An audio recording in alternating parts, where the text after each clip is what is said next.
Welcome back to Now Let's Be Honest. I'm David Tate, and this is part 37 in our series, Walking Through the Gospel of Matthew. One of the biggest arguments that I've been making as we walk through this series is that one of the key aspects to Matthew's gospel is that he is presenting Jesus as the true Israel, so that not only is he the Messiah and the promised king who comes to deliver Israel, but he's actually living through Israel's history and he is succeeding where Israel failed. And if that is the case, by the time we get to Matthew chapter 12, we have firmly moved on from the period of the judges and we've officially gotten into the period of the united monarchy. Just as King Saul grew jealous of King David and sought ways to put him to death, as we read in 1 Samuel, so also the religious leaders are going to do the same thing with Jesus. At this point in the story, they are growing increasingly jealous of Jesus, and by the time we get to the end of our section today, they are going to be seeking ways to put him to death and to destroy him. And so, just like how last week we were talking about how at this time period everybody's doing what's right in their own eyes, well, now we're just progressing this even further, and we're going to talk a lot about the conflict between Jesus and the Pharisees being comparable to the conflict between David and King Saul. And so let me actually quote something from 1 Samuel real quick, just to kind of set the mood for this whole thing. Because while on the run from King Saul, David brought rest to those who had been oppressed from King Saul's reign. This is what we read in 1 Samuel chapter 22. We read that David escaped to the cave of Adullam, and his brothers and all his father's household heard of it and went down there to him. We're going to see a very similar thing to this later on in this chapter whenever we see that some of Jesus' family comes to find him. Then everyone who was in distress and everyone who was in debt and everyone who was bitter of soul gathered to him, and he became a commander over them. So during his time on the run from King Saul, David has all the oppressed people who had been oppressed by the bitter rule of King Saul. A lot of those oppressed and downtrodden and lowly people, they came to David and he brought rest to their souls and he built them up and he turned them into a metaphorical Israel in exile. In the same way, at the end of Matthew chapter 11, Jesus offered rest to those who were hard-pressed by the bitter rule of the Pharisees. What he said was something that you've probably heard plenty of times, right? Come to me, all who are weary and heavy laden, and I will give you rest. Right? This is how he ended Matthew chapter 11. He was offering rest to the people, just like David offered rest to the people who were on the run from King Saul. And so in this chapter, what we're going to see, and we're going to really see it in these early verses, which we're covering today, we're going to see Jesus as the rest giver. At the end of chapter 11, after offering the great invitation, Jesus said that his yoke was easy and his burden was light. And we might wonder what exactly that looks like, right? Because he's not saying he doesn't have a yoke. He says he does have a yoke, but the yoke is easy and the burden is light and it's tolerable. Well, what does it look like to bear the yoke of Jesus? What exactly does Jesus mean by that? Well, we're going to see the answers to that in the verses that we cover today. And we're going to actually see that it is a delight to bear the yoke of Jesus because he really is here to give rest. And one thing that we're going to see through this is that Jesus is not attempting to get rid of the law. And that's not really what sets him apart from the Pharisees, right? Because they both love the law. The key difference is how they interpret the law, right? Jesus is going to interpret the law in such a way that actually gives rest to the people, whereas the Pharisees interpret it in such a way that it actually makes the people restless even on the day of rest. And so we're going to open up today, and we are going to see two specific incidents where Jesus comes head-to-head with people, specifically the Pharisees, on the Sabbath day. And this is going to be very significant for us, and we're going to actually spend more time on verses 1 through 8. And if we just really understand these verses right here, the rest of what we're going to cover today is actually going to go a lot more quickly. But we really need to understand the nature of the Sabbath day, what its relationship was to the Jewish people, and what exactly Jesus is trying to accomplish in this section, because I really think that these 8 verses right here are often misinterpreted, and it ends up giving people a really weird understanding of how Jesus relates to the law and what he's asserting. And so we're going to try to take our time in how we go through this. And hopefully, if you stick with me, you'll understand not only this passage better, but it'll help you understand the rest of it as well. And so this is what we read, Matthew chapter 12, verses 1 through 8. At that time, Jesus went through the grain fields on the Sabbath. And his disciples became hungry and began to pick the heads of grain and eat. But when the Pharisees saw this, they said to him, "Look, your disciples do what is not lawful to do on the Sabbath." But he said to them, "Have you not read what David did when he became hungry, he and his companions? How he entered the house of God and they ate the consecrated bread, which was not lawful for him to eat, nor for those with him, but for the priests alone? Or have you not read in the law that on the Sabbath the priests in the temple break the Sabbath and are innocent? But I say to you that something greater than the temple is here. But if you had known what it means, I desire compassion and not sacrifice, you would not have condemned the innocent. For the Son of Man is Lord of the Sabbath. So basically, a summary of what just happened here is that Jesus and disciples, they're going for a walk. They do something that the Pharisees think they should not do on the Sabbath day, and the Pharisees confront Jesus about this. In Jesus' response, in what is probably one of the most genius and scathing and sarcastic-laden responses ever, right? And he basically just puts them in their place. But in order to understand this entire thing, we have to ask, why is the Sabbath deal such an important thing to the Jewish people at this time period? And I think that, honestly, just that question in and of itself demands a multiple hour-long video. But just for the sake of time, maybe what we can do is I can actually just go and quote a passage from the book of Jeremiah. Because if you see what happens in the book of Jeremiah and you understand the broader context of what happened after the book of Jeremiah, maybe that in and of itself will kind of give you an idea of why the people at this time period were so focused on keeping the Sabbath. Because one thing you'll notice is that in the Old Testament, it does talk about the Sabbath quite a bit, but in the Old Testament, they weren't nearly as adamant about being very strict about keeping the Sabbath as we see in the New Testament. And so you might be wondering what exactly gave birth to that change. Well, let me go read a passage in Jeremiah real quick, and this will hopefully clarify things for you. So the context behind all this is that Jeremiah is writing to the people during the divided kingdom of Israel. He's writing to the southern kingdom of Judah, and he is basically predicting that if they do not repent and if they do not begin to follow the law, God is going to severely discipline them and even destroy them. This is what we read, Jeremiah chapter 17, starting in verse 19. Thus Yahweh said to me, go and stand in the public gate, through which the kings of Judah come in and go out, as well as in the gates of Jerusalem, and say to them, listen to the word of Yahweh, kings of Judah, and all Judah and all the inhabitants of Jerusalem who come in through these gates. Thus says Yahweh, take care of yourselves, and do not carry any load on the Sabbath day, or bring anything in through the gates of Jerusalem. You shall not bring a load out of your houses on the Sabbath day, nor do any work, but keep the Sabbath day holy as I commanded your fathers. Yet they did not listen or incline their ears, but stiffened their necks in order not to listen or receive discipline. But it will be, if you listen carefully to me, declares Yahweh, to bring no load in through the gates of this city on the Sabbath day, but to keep the Sabbath day holy by doing no work in it, then there will come in through the gates of the city kings and princes sitting on the throne of David, riding in chariots and on horses, they and their princes, the men of Judah and the inhabitants of Jerusalem, and this city will be inhabited forever. And they will come in from the cities of Judah and from all around Jerusalem, from the land of Benjamin, from the Shephelah, from the hill country, from the Negev, bringing burnt offerings, sacrifices, grain offerings, and frankincense, and bringing sacrifice of thanksgiving to the house of Yahweh. But if you do not listen to me, to keep the Sabbath day holy, by not carrying a load and coming in through the gates of Jerusalem on the Sabbath day, then I will kindle a fire in its gates, and it will devour the palaces of Jerusalem and not be quenched. So what we see being established in Jeremiah there is basically just one case study and one case example of the relationship between the people of Israel and the law, specifically in regards to the Sabbath day. And what God is saying here, and really the whole book of Jeremiah, he is calling them out for various different things they're doing wrong, and he's telling them, hey, you need to get your act together, or else God is going to send somebody to destroy you. But in the passage I just read, Jeremiah was telling the people, one example of how you could do better is by keeping the Sabbath day. Because God gave you the seventh day for a day of rest, but you insist on doing work on this day.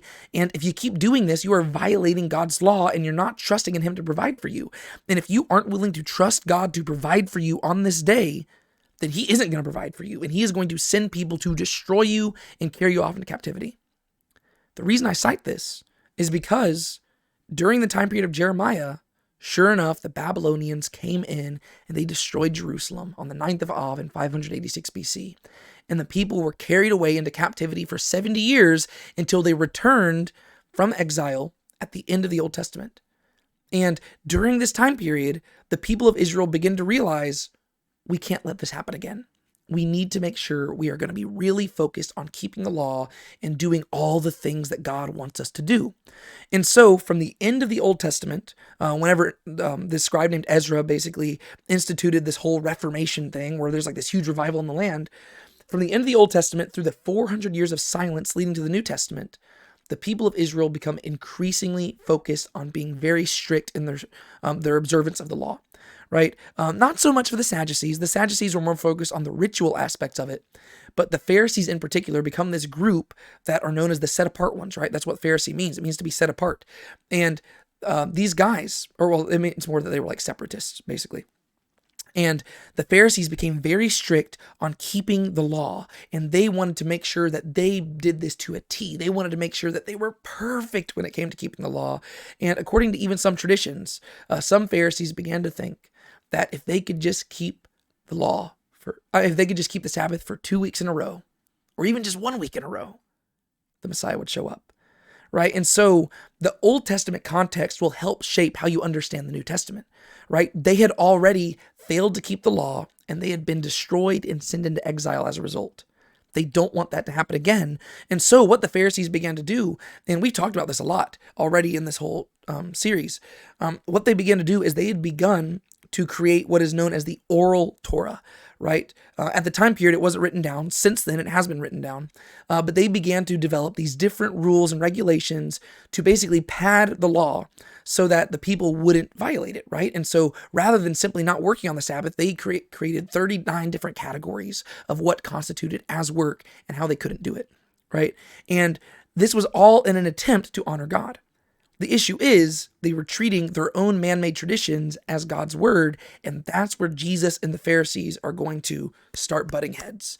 And that's what we see right here, right? The reason they're so focused on keeping the Sabbath day is because we already have an example of how them not keeping the Sabbath day led to them being destroyed. And so they become extra vigilant, and they're trying to make sure that everybody is keeping the Sabbath day. Well, this leads to them running into Jesus, and this is where they're going to start butting heads, because from their perspective, if somebody breaks the Sabbath day, that's the equivalent of spitting on the graves of their ancestors who died as a result of not keeping the Sabbath day. And in many ways, from their perspective, it's basically spitting in the face of God, because you're saying that I don't care about your law. But that's not what Jesus is doing here, right? Once again, Jesus cares deeply about God's law, so much so that he is trying to examine the heart of the law. Whereas the Pharisees had simply made it about checking off boxes, right? It was simply about external action. And if you understand that division right there, that's what Jesus is going to rebuke them on, right? Really, this rebuke that he's going about with the Pharisees here, it comes from love, because he's wanting them to realize the error of their own ways. They've become so consumed with following these external, like just checking all these external boxes, that they fail to understand the true intention and the heart behind the law. And so one thing we need to clarify before we even look at these verses more in depth is that Jesus does not object to Sabbath keeping. What he objects to is the Sabbath keeping that misses the point of the law entirely, which is the Sabbath keeping that the Pharisees are maintaining. Right? The Sabbath was supposed to provide rest, but because of all these extra laws that the Pharisees had added to the Sabbath, the end result is that they turned the day of rest into the day of restlessness, to where it was literally harder to be at rest on the Sabbath day than any other day, because you were constantly trying to check yourself to make sure you weren't accidentally working on the Sabbath. And so that is what Jesus is going to get onto them about here. And so let's read through it. At that time, Jesus went through the grain fields on the Sabbath, and his disciples became hungry and began to pick heads of grain and eat. All right, well, right off the bat, this might have set things, like, we might be confused by this story because we read it and we're like, whoa, I wouldn't be concerned with the whole Sabbath breaking thing. I would be more concerned with the fact that these guys are stealing food. But according to the law, what the disciples are doing here is 100% allowed, right? If you go read Leviticus chapter 19, we read this. Now, when you reap the harvest of your land, you shall not reap to the very corners of your field, nor shall you gather the gleanings of your harvest, nor shall you glean your vineyard, nor shall you gather the fallen fruit from your vineyard. You shall leave them for the afflicted and for the sojourner. I am Yahweh your God. And so this is where we get to see just the beauty of the law, right? What God did is that whenever he gave the law to the people, he actually provided for the poor and the sojourner and the afflicted amongst them. And so he specifically told them, whenever you have these fields and stuff, don't take everything for yourself. Set some aside for the people who might be passing through. Set some aside for the people who might be poor, the people who might not have much money and who might not be able to have a field for themselves, right? So God is actually caring for the lowly and the afflicted. And so he actually gave this beautiful law where he said, leave some for the stranger. And so that's exactly what the disciples are doing here, right? Somebody had apparently followed the law, and they had left some grain for them to take. And so as they're walking through the field, the disciples take some grain, right? This is 100% allowed by the law. And so, sure enough, whenever the Pharisees are going to see this and confront Jesus, their concern is not with the taking of the grain, but the timing of the taking of the grain, right? So they're concerned with timing, not taking. And so what they're going to do is they are going to confront Jesus. But when the Pharisees saw this, they said to Jesus, "Look, your disciples do what is not lawful to do on the Sabbath," right? So they're not concerned with specifically the taking of the grain itself, right? That's not what they're saying is not lawful. It is specifically that they're doing this on the Sabbath day, right? They're doing this on Saturday. They're doing it on the day, which is supposed to be the day of rest. And this is where we once again have to return to the idea that they had created a hedge around the law, right? Because technically speaking, there is nothing in the Torah itself, in the law itself, which prohibits what the disciples are doing right here. There isn't anything. But the reason why is because the Torah actually is very ambiguous in regards to what exactly its definition of work is. Because the Torah does say, "You shall rest on the Sabbath day, you shall not do work on the Sabbath day." And throughout the rest of the Old Testament scriptures, God does get onto the people for working on the Sabbath day. But he never really defines the word work. And I think that was very intentional, right? I think it's because God was trying to get the people to get to the heart of the law rather than just making it easy and spelling it out for them, right? Because what God was wanting to do is he was wanting to give them rest. And if he specifically said what work is, well, what they would do is they would simply start checking off boxes. Okay, well, I haven't done this, I haven't done this, I haven't done this, I haven't done this. And they would be so busy checking off boxes that they would forget to actually rest on the Sabbath day. So I think that God purposefully left the word work undefined in the Old Testament scriptures. But the Pharisees did not, right? The Pharisees, they began to define exactly what work is. And by the time you get to the first century, whenever you have Jesus here, the Pharisees had developed an entire system of defining work. And even to this day, we have those 39 categories. They're known as the 39 melachot, right? Even to this day, rabbinical Judaism follows these, right? There are 39 categories of work which they consider prohibited on the Sabbath day. And we see Jesus constantly running into conflict with these people over this stuff, right? One of the categories of the 39 melachot, right? The 39 categories of work that's prohibited. One of those to this day is grinding, right? And I would imagine that is one of the things that they are, they probably have in mind here. We don't know for sure that the 39 melachot were a thing in the first century at the time of Jesus, but it seems like rabbinic Judaism directly came from Pharisaical Judaism. And so even if it wasn't written down at that time period, very likely these are the things that were already going through their mind. And so whenever they say that your disciples are not doing whenever they say your disciples are doing what is not lawful to do on the Sabbath, you have to realize that they are using the word lawful different than how Jesus is going to use the word lawful, right? Because the word lawful from their perspective is not simply talking about God's laws. It's talking about the way that they interpreted God's laws, right? They are saying, oh, well, according to our definition of work, you're breaking it. But according to the Torah's definition of work, they are not breaking it at all. So that is why Jesus and them are going to come into conflict right here, is because they have a different hermeneutic, right? They have a different way of interpreting the Torah. And on one side, the Pharisees, they have defined the Torah in a means of works, right? Okay, well, it says do not work. Here are 39 ways you cannot work on the Sabbath day. Jesus does not do that, right? Jesus is going to defend the disciples. And what he's going to do is he's going to respond in what I think is probably one of the most sarcastic and scathing responses in all of Jesus' ministry. It's actually very humorous when you read that. But I think he's also just very frustrated with them. And what he's going to do here is he is not going to assert that anybody in these examples that he lists here did wrong. He is going to use phrases such as not lawful in his descriptions. But I think that what he's doing there is he's actually mocking the Pharisees, right? Do you not see that David did what was not lawful? Do you not see that the priest did what was not lawful? Right? He's not using lawful in the sense of it actually being not lawful. He's using lawful in the same way that they were using it, right? He is mocking their definition of lawful because he's showing how, according to their definition of lawful, some of the greatest heroes of the faith have failed to be lawful in moments that they would never think were unlawful. right? And the reason why he's doing that is because he's trying to demonstrate that the disciples are innocent in this instance, and that it's the Pharisees themselves who are guilty of not keeping the Sabbath because they are failing to provide rest to the people. And so Jesus responds, and basically he's going to list 3 examples, right? He is going to cite an example from the story of David. Fittingly, it's whenever David is on the run from King Saul, which we already talked about earlier, right? This is kind of exactly like if Matthew is presenting Jesus in the storyline of the Old Testament. Well, currently we are in that time period whenever David gets up and goes on the run from King Saul because Saul has become jealous of him. Well, the story that Jesus is going to cite here is from that exact instance in 1 Samuel. It's actually the chapter preceding the one that I quoted earlier. So he's going to begin by citing a story in reference to David, and then he's going to begin by citing an example involving the priests, and then he's going to conclude by citing a reference to the Old Testament prophets from the book of Hosea. And so this is what he says. He says to them, "Have you not read what David did when he became hungry, he and his companions, how he entered the house of God, and they ate the consecrated bread, which was not lawful for him to eat, nor for those with him, but for the priests alone?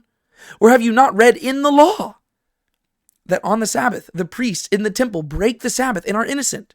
But I say to you that something greater than the temple is here. But if you had known what this means, I desire compassion and not sacrifice, you would not have condemned the innocent, for the Son of Man is Lord of the Sabbath." A lot of the times people misinterpret verse 8. We'll get there in a second. One of my favorite things that Jesus does here, and it is scathing how he does this. He begins his responses, each statement, right? He says, "Have you not read?"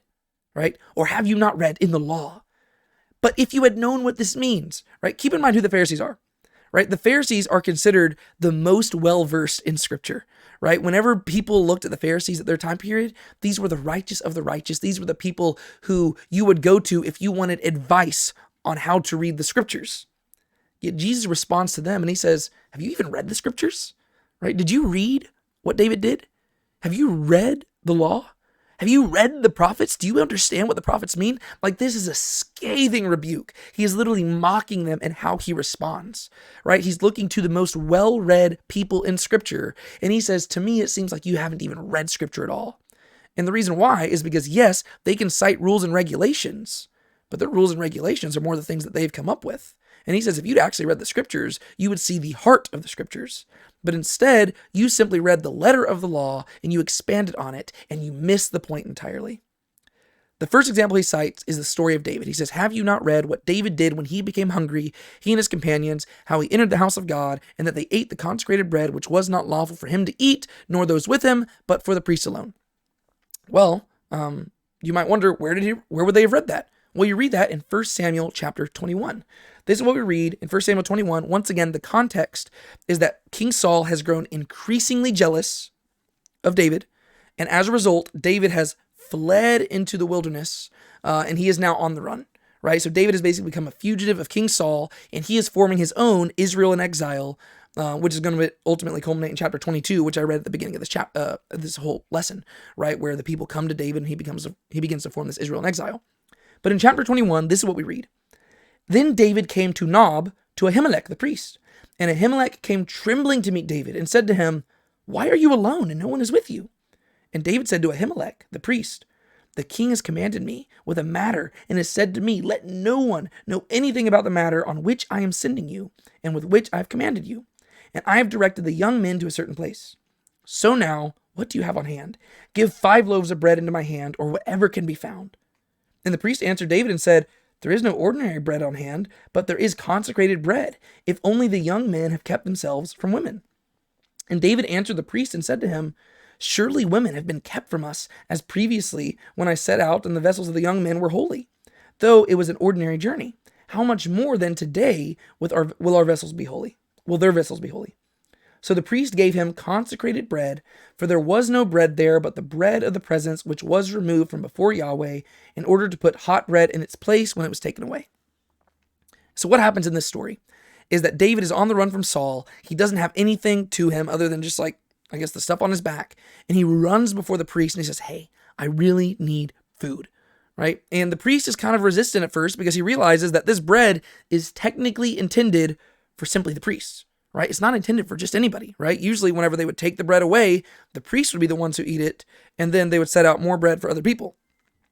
That's typically how it would work. But David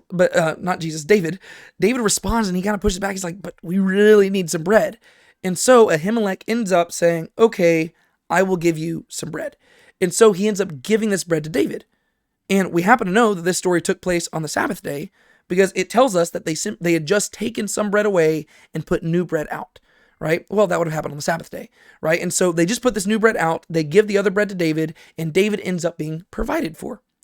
And nobody would look at this and say that Ahimelech did the wrong thing. Whenever you actually read the text itself, it seems to come out in favor of Ahimelech, right? Ahimelech recognized that yes, although this bread was intended for the priest, right now it should be used to serve the Lord's anointed, right? And so he gives the bread to David, and David flees. And as if to reinforce the fact that Ahimelech did the right thing, Ahimelech is actually martyred for this, right? King Saul and a guy named Doeg the Edomite, they come here and they have them all put to death, right? Doeg the Edomite saw this whole interaction. He goes and tells King Saul about it. King Saul comes and he has Doeg put Ahimelech and his entire family to death, and only one boy escapes. It's a little Abiathar, right? The priest's son. Abiathar escapes and he goes and lives with David, right? And so the whole story plays out, and as you read it, you realize that King Saul, he is killing off the priests of God because he has become a tyrannical ruler, right? Here, the priest had offered rest to David, and so he should be admired for his understanding of the law and how he was willing to provide for the Lord's anointed one. And meanwhile, the guy who offered rest is being martyred because of his offering of rest, and he's being martyred by the person who should have been leading the people, right? So Jesus highlights this example because he points out, hey, nobody's going to say that Abiathar did the wrong thing. The only person not Abiathar, nobody's going to say Ahimelech did the wrong thing. The only person who thinks that Ahimelech did the wrong thing was the tyrannical ruler Saul, who had no desire to bring rest to his people, but had so much jealousy in his heart that he was willing to even kill the faithful in order to bring about his own power. Well, that's exactly what the Pharisees are doing, right? Nobody would have a problem with Ahimelech giving bread to David except your Saul. Right? He's saying that's who the Pharisees are. The Pharisees are the Sauls of the story, right? They are the ones who are so jealous of Jesus and what he's doing that they're willing to overlook the fact that what they are doing right now is entirely consistent with what the law says. And that's just the first example that Jesus gives, right? I mean, he could just move on from there and he's already proven his point, but instead he keeps going. So he's already cited something from the prophets, or he cited something from the writings and stuff, right? Okay. So he's going to cite different parts of scripture is what I'm trying to highlight here, right? He's not just citing the law. He's citing an application of the law. And now he's going and says, or have you not read in the law that on the Sabbath, the priests in the temple break the Sabbath and are innocent? Okay, well, what he's highlighting here is that on the Sabbath day, there are people who do work all day, the priests, right? I mean, the Sabbath day is the busiest day for the priests. And he's saying, are you going to suggest that they are breaking the law? Once again, he's mocking them, right? He's saying, oh yeah, they break the Sabbath. He doesn't view that they actually break the Sabbath. No, he's saying this is what is necessary, right? The law demands that certain people have to do work on the Sabbath, but you're not complaining whenever the priests do work. So why are you complaining whenever we do work? And what Jesus follows us up with is he says, but I say to you that something greater than the temple is here, right? So he says, okay, well, if the priests are allowed to serve in the temple on the Sabbath day, well, what you need to realize is not only am I greater than David, but I am greater than the temple itself, right? What Jesus is asserting is that he is a portable temple and his apostles are the priests. They are constantly at work, even on the Sabbath day, and especially on the Sabbath day. I don't think it should be a surprise to us that Jesus does a lot of his miracles on the Sabbath day because he's trying to prove a point, right? He is the temple. He is greater than the temple. The apostles are going to be at work every day because they have entered into his rest. He is the Son of Man riding on the clouds of heaven, and where he goes, the apostles follow, just like the Israelites following the pillar of cloud in the wilderness, right? He is the portable tabernacle, right? He is the portable temple. He is going everywhere, and where he goes, he plants little pockets of heaven, and he provides rest to his people. Their work is legitimate Sabbath work. Nobody would look at the priests and say, oh, look, the priests are breaking the Sabbath. No, right? They are providing rest to the people. That is the goal of the Sabbath day, right? That's what Jesus is asserting. He says, y'all are misinterpreting this entire thing. I am not breaking the Sabbath day. I am fulfilling the Sabbath day. If the Sabbath is about giving rest, well, guess what? Something greater than the temple is here. You don't have to go to Jerusalem if you're wanting rest right now. You simply have to come to me, all who are weary and heavy laden, and I will give you rest, right? That is what he is asserting here. And he doesn't stop there. Once again, he could have stopped after the first example, and he could have stopped after the second example, but he's not done yet, because now he is going to cite the scriptures itself to point out that maybe they really hadn't read the scriptures, because they missed where God explicitly laid this information out. He says, but if you had known what this means, I desire compassion and not a sacrifice, you would not have condemned the innocent. He's citing the book of Hosea. Right. Hosea chapter 6 is specifically what he's highlighting here. And the prophet Hosea was a guy who was sent to the northern kingdom of Israel. Currently, Jesus is in Galilee. And so this would have been the exact type of region where Hosea was preaching to. Right. So he's walking through Galilee, and these Pharisees confront him, and he says, oh, well, maybe you should have read one of the prophets who wrote to this very region, because the prophet explained exactly what God's relationship was to the law. Look at this. Hosea chapter 6, starting in verse 4. What shall I do with you, O Ephraim? What shall I do with you, O Judah? These are references to the northern and southern kingdoms. For your loving kindness is like a morning cloud, and like the dew which goes away early. Therefore I have hewn them in pieces by the prophets. I have killed them by the words of my mouth. And the judgments on you are like light that goes forth. For I delight in loving kindness rather than sacrifice, and the knowledge of God rather than burnt offerings. So in the translation I just read, it translates it as loving kindness, not compassion. That's because in Hebrew it's the word chesed. If you know anything about me, this is my favorite word in the entire world. I love chesed. But what God says here is he says, I desire hesed, not sacrifice. And he rebukes the people of Israel and Judah. And he says, guys, y'all don't seem to get this, right? He says that whenever it comes to your hesed, whenever it comes to your compassion, your loving kindness, it goes away like the morning dew, right? It's like you'll express compassion for a little bit, but very quickly it goes away because you become so focused on yourself and simply achieving your own personal stance of righteousness. And so as a result, what does God say he's going to do? He says, I'm going to destroy you for it, right? He says, you need to have hesed. You need to have loving kindness, compassion, right? That is the heart of the law, not simply the sacrifice. Right? What God is saying in Hosea is that he values the heart of the law more than he values the letter of the law. This is not God saying he does not value the letter of the law, but he's saying that if you're reading the letter of the law, you have to read it in light of the heart of the law. Right? God does not simply want sacrifices. God does not simply want people to go to festivals. God does not simply want for people to sing songs and pray prayers. He wants your heart to be devoted to him. This is what the prophets are all about, right? The prophets will say, Amos, oh my gosh, this guy comes in like guns blazing. He says, I despise your feasts. I despise your festivals. I despise your holy days and your Sabbaths and stuff like that. Because the reason is they would celebrate the Sabbath day, but their hearts were far from God. They would come and celebrate the Passover, and they would offer their sacrifices, and they would sing songs, and they would quote scripture, but their hearts were far from God, and their hearts were not filled with compassion for those around them. And so the prophets got onto them and said, I desire compassion, not sacrifice. Right? He says, if your sacrifices aren't motivating you to love God and love others, then your sacrifices are worthless. Right? If you are keeping the Sabbath, but that is preventing you from offering rest to others, you have missed the point of the Sabbath. He says the intention of the law was to provide rest, and it was to provide compassion, and it was to love your neighbor as yourself. But you're not doing it. Right? That's what the prophets got onto the people about in the past. And Jesus says, you must not know what that means. Right? Because you might be able to quote these scriptures, but you're not applying them. But if you had known what this means, I desire compassion and not a sacrifice, you would not have condemned the innocent. Right? Ahimelech was innocent when he gave the bread to David, and David was innocent when he ate that bread. The priests are innocent whenever they do work on the Sabbath day.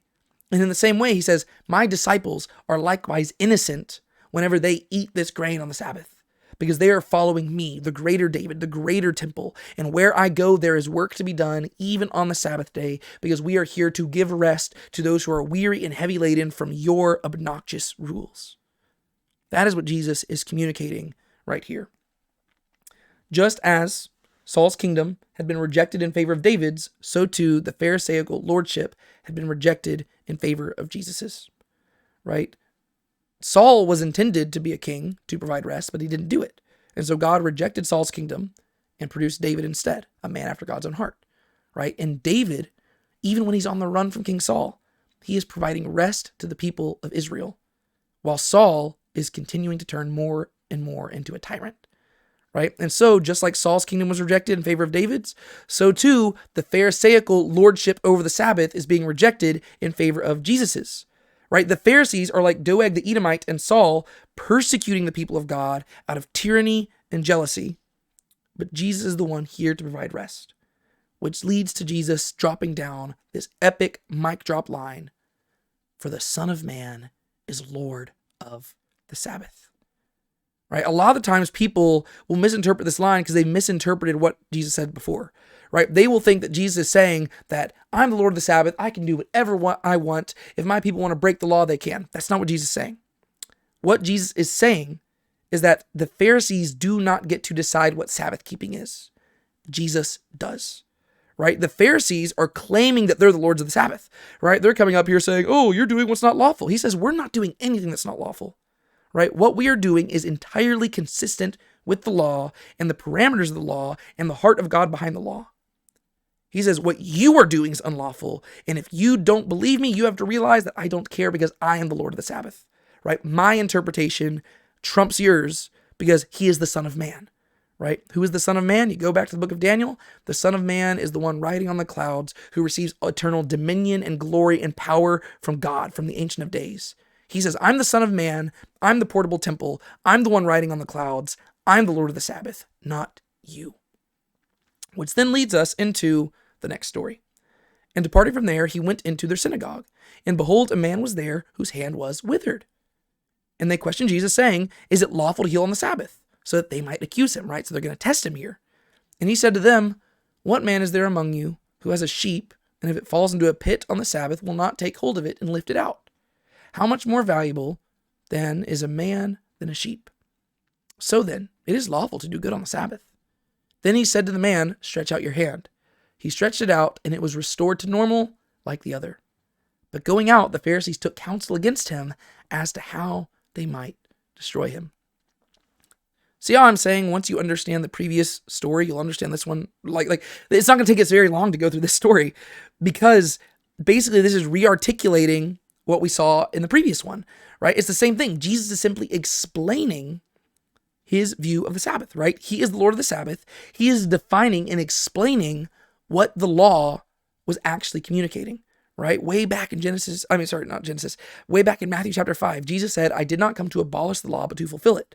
Well, that's what he's doing here. He is fulfilling the law by providing the proper interpretation. He's doing the same thing here that he did in the Sermon on the Mount, but he's explaining what the purpose of the Sabbath was.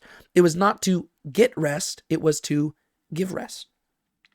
So, departing from there, he went into their synagogue, right? So now he's not simply walking through the fields, he goes into their synagogue. Notice what it calls it there, their synagogue.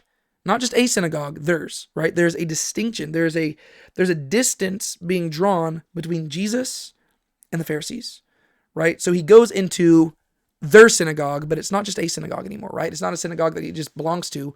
No, this is the Pharisaical synagogue where he fully expects to face confrontation, where he fully expects to be rejected. So he goes into their synagogue. And behold, a man was there whose hand was withered. What are the odds of that? It's almost like Jesus knew what was going to happen here. It's almost like he was planning this confrontation because in many ways, Jesus is a troublemaker in this story. And they question Jesus saying, is it lawful to heal on the Sabbath? Right? Even before he's performed the miracle, it's like they see something in his eyes.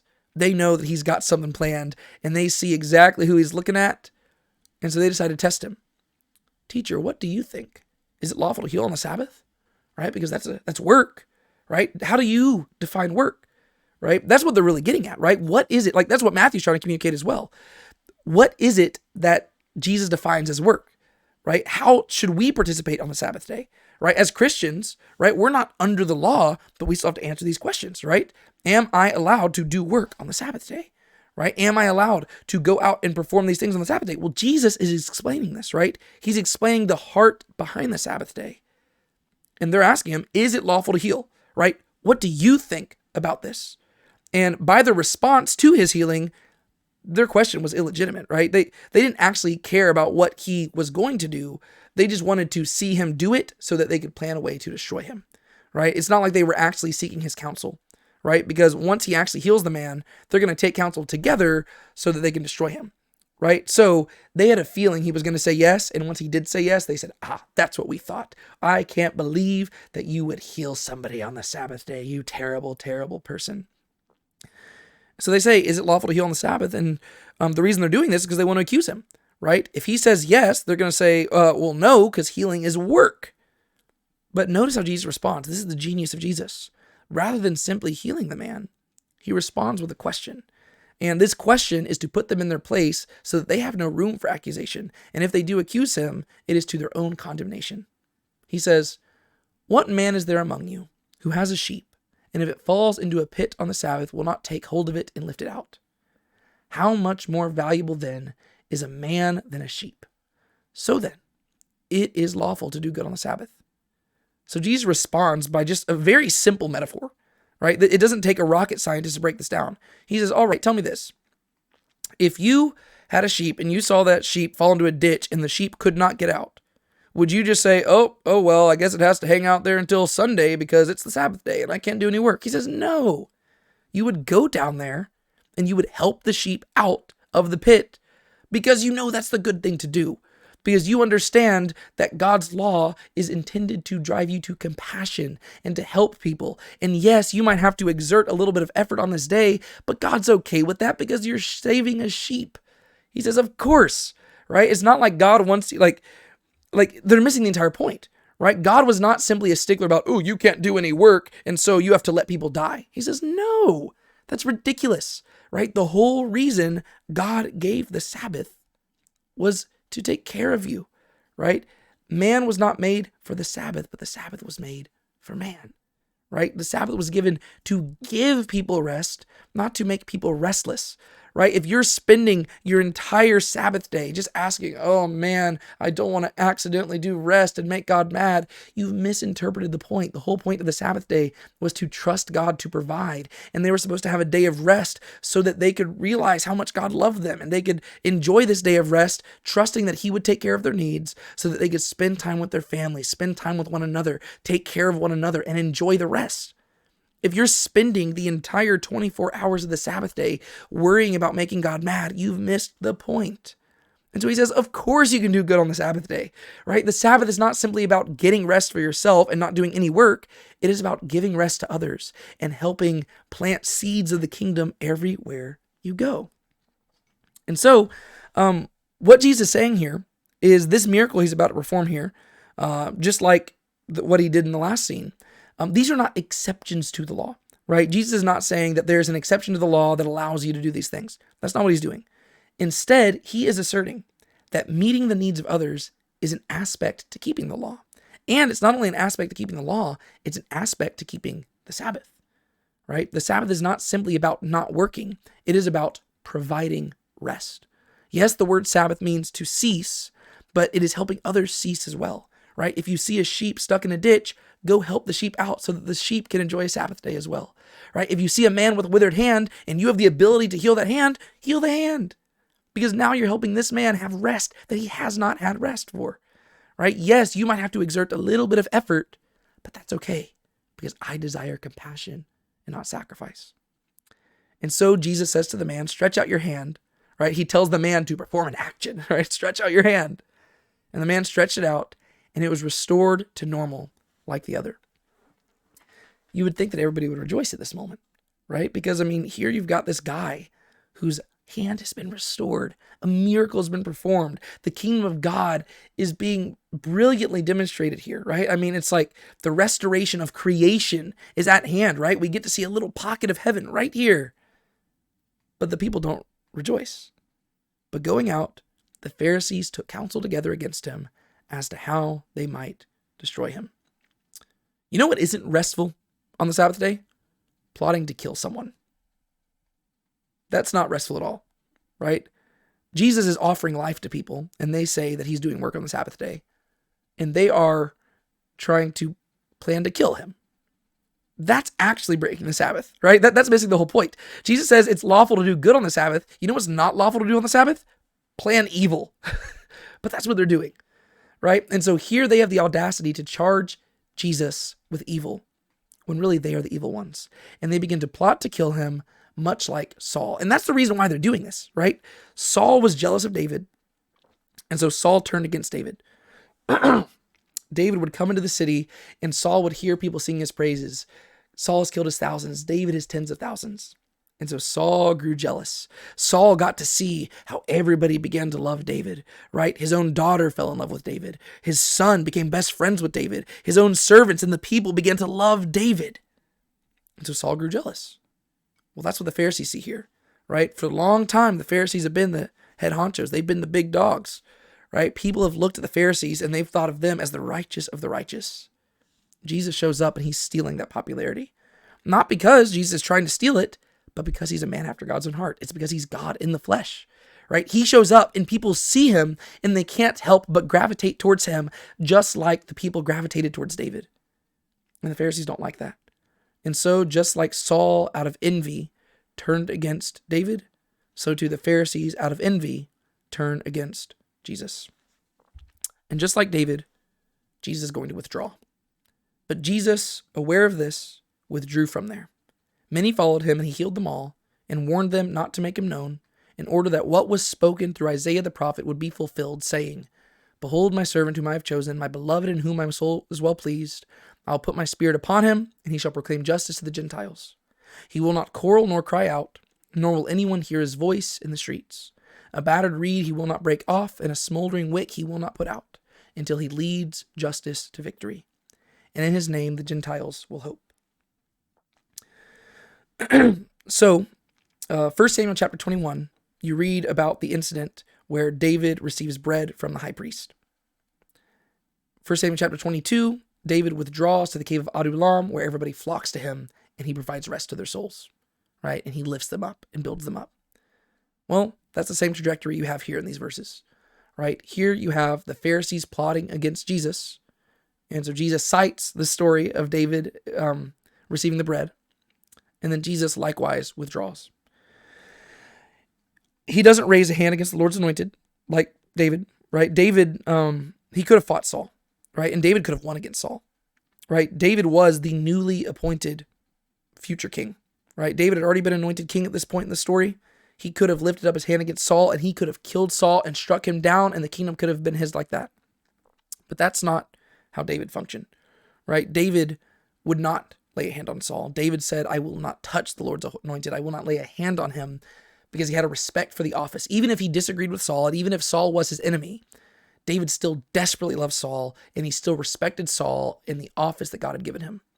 Same thing with Jesus, right? The Pharisees might be plotting to kill Jesus, but David still respects the Pharisees, and he respects the place that God has given them. And he's not going to raise a hand against them. He will call them out on their evil. He will call them out on their sin, just like David did with Saul, but he will not lay a hand against them. Just like David withdrew and went on the run and was a fugitive for many years, so too Jesus also is withdrawing, and the people will come flock to him, and he tells them to keep things relatively secret, right? He withdraws from them and forms an Israel in exile until the day when God will give him the throne, just like David, right? David got up, he left, and he waited, and even whenever he had opportunities to take down Saul, he said, no, I'm not going to do it. Because if David was going to end up on the throne, God was going to be the one to put him there. Same thing with Jesus. Jesus, he could demolish the Pharisees right now. He could snap his fingers and they could fall dead. But he's not going to do that. Instead, he withdraws and he patiently waits because he knows that in time, all authority in heaven and on earth will be given to him, which is exactly how the Gospel of Matthew is going to end. And so Jesus withdraws. This is going to be the first withdrawal that we see in the text. There's going to be many that follow. Many followed him and he healed them all. And he warned them not to make him known, in order that what was spoken through the Isaiah the prophet would be fulfilled, right? So he says, guys, I'm willing to do all these things for you, and I can do them, but keep my location secret. And this is because Jesus knows his time has not yet come. And the passage that Matthew quotes here is Isaiah's very first servant song. There's several different servant songs found in the book of Isaiah, but this is what we read, Isaiah chapter 42, You'll notice there's a few differences that we read in Isaiah versus what we read here, and that's mainly because Matthew is probably quoting the Septuagint version of the scriptures, whereas I'm quoting from the Hebrew. Isaiah chapter 42 says this, "Behold my servant whom I uphold, my chosen one in whom my soul is well pleased. I have put my spirit upon him, and he will bring forth justice to the nations. He will not cry out or raise his voice, nor make his voice heard in the street. A crushed reed he will not break, and a faintly burning wick he will not extinguish. He will bring forth justice and truth. He will not be faint or crushed until he's established justice in the earth, and the coastlands will wait expectantly for his law." One thing that you'll notice here is that whenever Isaiah mentions the nations, Matthew translates this as Gentiles. That's because in Greek, the word for nations is ethnos, which is also the word for Gentiles, right? So Gentiles literally refers to anybody who's not Jewish, and so Gentiles literally just means nations. The reason why we would translate it as Gentiles here is because that's ultimately the trajectory that Matthew is taking us on.